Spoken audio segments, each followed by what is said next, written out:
এ হে, সামনে তো মসজিদের ইমাম, সামনে তো পড়াই যাবে না। হ্যাঁ,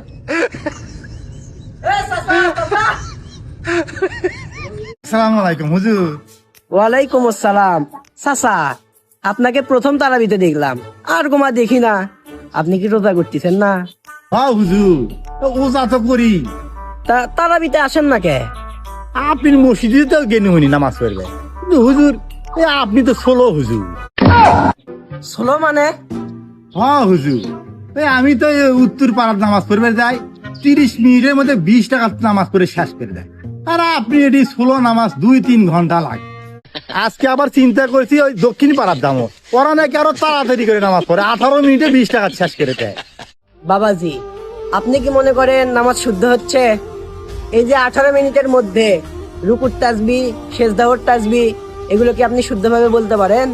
কে হুজুর, নামাজ শুদ্ধ হবি না কে? তারাবি মানেই তো হচ্ছে তাড়াতাড়ি, আর ওই রুকুত সিজদাত যায় খালি সুবহান সুবহান সুবহান সুবহান সুবহান করিয়া হয়ে যায়।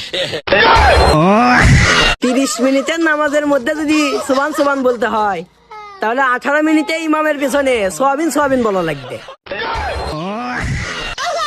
চাচা, নামাজ শুদ্ধ করার জন্য ধীরে ধীরে নামাজ পড়তে হবে, ইখলাসের সঙ্গে। তাহলেই তো নামাজ, রোজা, হজ, যাকাত এগুলো কবুল হবে। তাহলে তো হুজুর আমি জীবনে তো অনেক ভুল করছি। আমি প্রতি বছর খালি ওই পাড়ার নামাজ পড়ে গেছি, 15 মিনিটের শেষ, কত নামাজ কালা মেটাও হয়নি। আজ থেকে হুজুর আপনি মসজিদে নামাজ পড়বেন আসুন, তাহলে আল্লাহ আমাকে মাফ করে দেখ। আসসালামু আলাইকুম হুজুর।